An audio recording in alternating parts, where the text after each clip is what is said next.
Think of a business that's the hardest business in the world, restaurants. It's only a 3 to 5% profit margin. What would happen if you could double that profit margin just using software?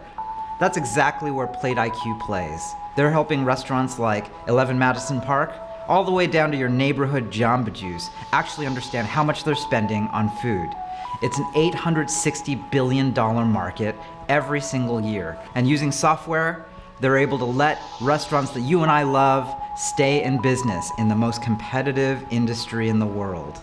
Let's go hang out with Ram Jayaraman, the co-founder of Plate IQ.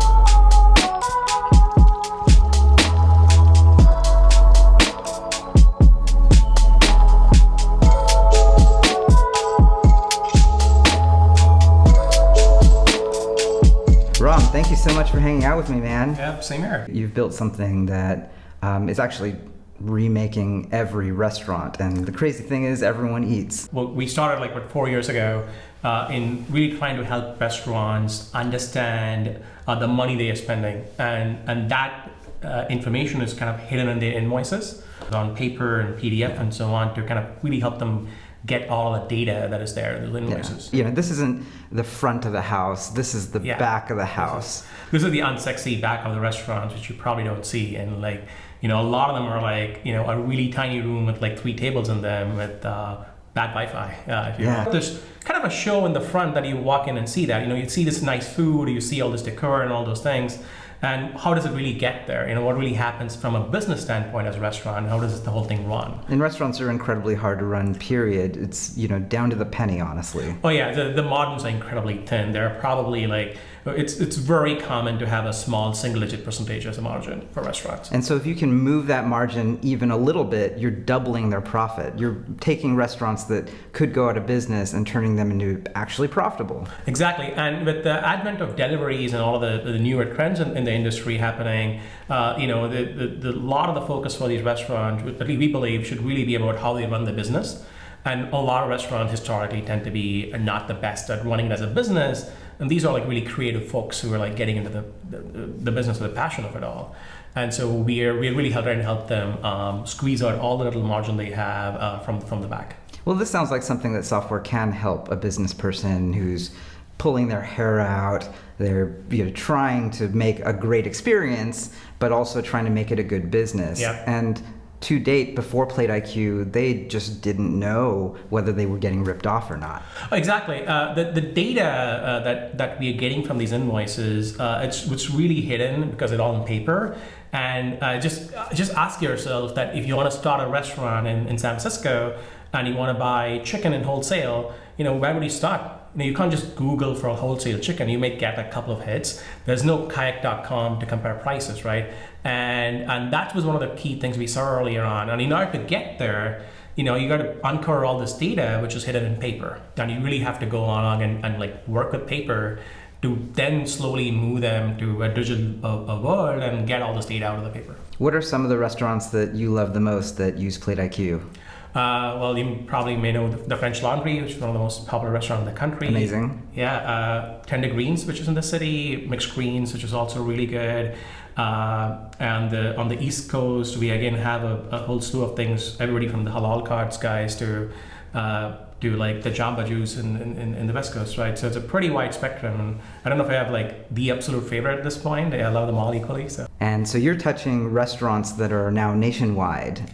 Yeah, we are in all 50 states. At this point, we have more than 10,000 restaurants. And if you just look at the major cities, we're probably in the, I would say 2-3% number, even higher in some cities. So yeah, it's really getting there. So, 3% of any large business is pretty crazy. And, the flip side of that is you're just getting started, actually. Oh yeah, this is barely scratching the surface on this. And when we say restaurant, we don't just mean the restaurants that you see. This could also include cafes and hospital cafeterias and so on.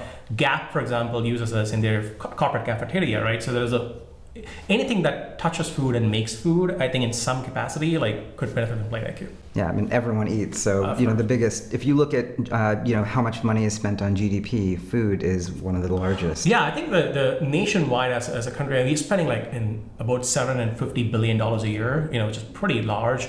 And restaurants themselves are spending some of the tune of $250 billion a year in procuring all the products they're buying to make the food for you. It's a pretty large market, and we're finally getting started. What about the technical side? So how, first off, how does it work for someone who signs up? And then what magic do you have to do on the back end?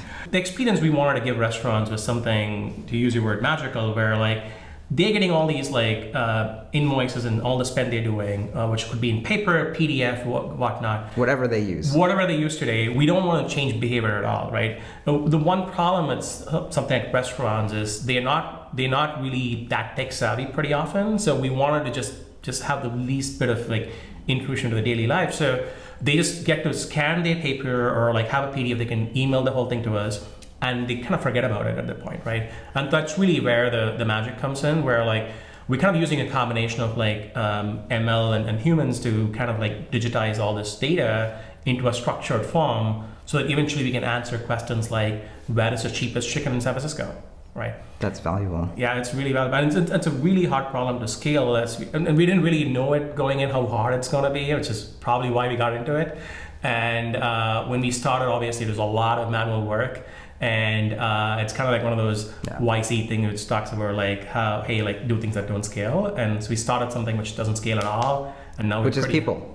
Mostly people, very little technology. In fact, we spent more money on people than we were making at one point. So this is either Mechanical Turk or what did you use? We built our own version of Mechanical Turk. Got it. Because the kind of precision and the data quality that we had to provide for restaurants was pretty high, that it was a little bit hard to like build a product on top of Turk itself. Now we kind of use a combination of things. We use Mechanical Turk. We have our own. In fact, we have teams in 3 different countries, which are a little bit more custom to us. And of course, we use a lot of machine learning and AI to do this. And so that's really sort of the big switch. You went from totally unscalable with people to now more automated system using ML. Exactly. We're processing well over 1 million invoices a month. Incredible. Right? Which is a lot of thing to do. And again, it's a lot of invoices to process when we are doing it at the level that we're doing, where picking out small details like you bought like a bag of chicken which had 50 pounds in it, and you bought that for $30, and last week you bought that for $28, right? Yeah.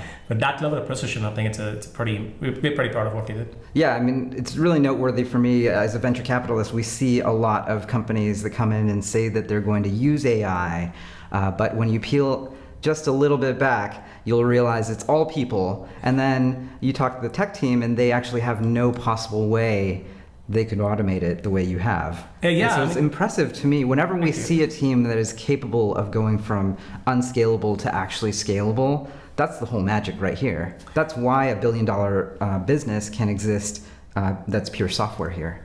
Yeah, we went from like, I would say somewhere like, it's close to 0% automation to now it's about 80% there. And of course we have plans to like take it further as we go on. That's very powerful. Yeah. Ram, how did you get into startups? How did you get into tech? This is kind of like thanks to my dad, where like he kind of had the foresight of like enrolling me in a computer class in my middle school when I was like probably 8. And it was like after school, you had to go there. And if you want to really go to the computer lab to do any programming, you had to really choose between history and computers. And someone he had the foresight enrolled me back in the days and got a really early start there. And then at the moment I laid my eyes on the computer, I was like, oh my God, this thing is so amazing. And that's when I got, that's been the early story for tech itself. And as I started, college and all these things, I really wanted to do something on my own, like rather than just, it's great to like work in technology, but I feel like you can have the largest impact if you actually did something, by yourself, which is not working in a large company. That's why I was super keen on moving to the Valley. And once I got here, I joined as one of the founding teams at Automatic, which was part of YC before, like where we made like a Fitbit for your car. That was my real first foray into like startup world, and then it was Plate IQ. What advice do you have for people who are just starting out, who are sort of, the engineers like you and me, 22 years old, just graduated, or even, 19 years old, maybe going to skip college? Like, what do you even tell them if they want to be a co-founder and CTO of a company like PlateIQ someday? While the technology part of it is obviously the attraction for a lot of people who are engineering oriented to get into tech and doing these things, really understanding that your tech is really there to help your customers, and looking at the customer side of the world and the people side of like who's using a product and that part. Even if you're building something which is really high tech and it's not just like a web product, I think truly understanding the fact that there are people on the other side using technology and they're serving a specific need, I think it really help you into building the right tech and choosing the right technology stack. You wouldn't then chase the hardest next stack that is coming on the market. You will actually pick one which is sane and usable. So if you're a technologist, don't focus on just the tech. Think about how that tech can actually be put to good use by other people. Exactly, and like the next newest JavaScript framework is probably not something you need. You can use something which seemingly is not cool, as long as it actually serves your purpose, which is ultimately keeping your customers happy and building something of value. How did you end up focusing on restaurant tech? Food is a personal passion for me. Like, I watch every food show on Netflix. I'm like a hobby cook at home. Right. I love garnishing. Me too. Yeah. I love garnishing my food and so on. And I kind of happened to stumble upon this with like Babak, who's my co-founder. Yeah. Where, he was already working with restaurants and bringing something from email and all this. We were both at BlackBerry before. We had an email background there from him. And we happened to talk about this problem, and we kind of realized that like the problem of like business expenses was, and dealing with that, like how Mint.com did it for consumers, was really acute for restaurants because of the scale of the different number of suppliers to deal with and all those different problems. So it's kind of a natural fit of like a passion, deep technology need because of the need for solving this hard problem, and creating something of value which can be used at scale. So it's like a perfect combination of all three. We're seeing this at basically every type of business. If there's no pricing transparency, you don't know how much it costs, but the data is clearly available. It's clearly there. It's just never been structured in this way. We really love those types of businesses because, especially businesses that are as large as food, because everyone eats. I mean, it's housing, transportation, food. That's all. I mean, what do human beings really need? Yeah, exactly. And you can see this time and again, like you said, like Flexport, got it started really by like, I think it was Import Genius, I believe, where they really unlocked this the data from like import and all these things. Zillow, which is created real estate, is all about like showing you what the data is, and rather than hitting an MLS, right? And so, yeah, we believe that unlocking data, which is typically present in like non-digital fashions, and like finding those niches, I think are like a great place to like find a great business. There are just so many businesses out there that you walk in, you talk to the business owner, you ask them, do you know how much you're paying? Oh. And they don't know. We were at a bar trying to sell the product, and we were trying to show the bar owner the value of the analytics that we are providing, and we show them, see, your vodka pricing has gone up by like 8% or something. He was like, that's impossible. I have like a contract for my vodka, the price can never go up. And then we had to pull up the actual invoice from which the price changed. He left the meeting, shot inside, and started like calling a supplier, calling a general manager, and started talking. Like, let me fix this right now. Right now, because that's not possible. Right? It was not just the fact that they didn't understand the change, but the fact that he didn't even think it was possible to happen until we kind of showed them the value there. So that was one of the first anecdotal examples where we realized that, like, oh my God, we have something of value here. It's not just something we're thinking about. Where do you want to take PlateIQ from here? Started the company 2014, right? Late 2014, 2015. That's right. This is a great example of it takes years to actually build something. It was just you and your co-founder in 2014. Walk me through sort of it's been 5 years then. It's almost 5 years. Just crossing 5 years. So yeah, we really started in the earnest in the winter of 2014. So starting 2015. We got into YC in 2015 summer. And when we were in YC, we probably had a dozen restaurants. The first year we grew, but not like some kind of a crazy like 8,000% growth or whatever. And so here we are like almost 5 years into it. And like I mentioned, we are 10,000 restaurants. And like, when I look ahead, like we talked about earlier, It's a huge market. We're barely getting started. And with the advent of like the new trends like ghost kitchens and like delivery apps and all those things, we believe there's going to be even bigger need for back office software like Plate IQ, where we're really putting ourselves in the shoes of the restaurant as a customer and not as a seller of products. We can keep doing this for like years to come. Any young person getting into tech, you should really think long term, right? We are 5 years into it, and we are, to repeat the word again, we're barely getting started. Yeah. It takes a long time to build anything of real value. This real is the impact. land of the 10-year overnight success. Yes. Building a company takes time, and you're really doing something of value, especially when you see all these news in the tech. In TechCrunch, oh, this person did this and that person did this. Yeah. Often you didn't realize how often it took to get there. Even the story recently about honey and if you look at the background of the founders, it took them a long time to get where honey was, and then suddenly you see honey in the news. You don't see all the things going on in the back end. But it goes to show if you make something that people really, really want, then the success more or less becomes inevitable. Yeah. And then the trick is actually still, how do you hire? How do you build that software? How do you go from unscalable to scalable? That's the struggle day to day. It's hard. It's still. But ultimately, that's what is going to get you the most success, because most startups tend to fail. And I think the number one reason I believe startups may fail is probably because they're not focusing on the right problem.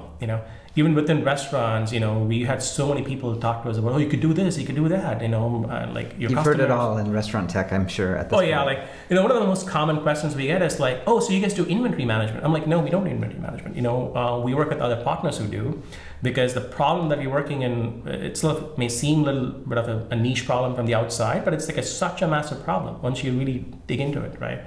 And that's all it is to it, just like at it every single day, making like small improvements every single day, to your product. Awesome, man. Well, we're catching you halfway through to the 10-year overnight success. Yep. And so we'll check back soon, but you're definitely on the right track. I'm so excited to be an investor in Plate IQ and to thank you work for with all the you on support. this. I mean, it's great that you actually understand the value of like how to do certain things like this, and not just like chase like the next round or next, overnight thing that we're doing, and like being able to afford to take the long-term view. I think it's a really great thing to have people like you on board. Thanks, man. Yeah. Thanks for hanging out. Thank you so much.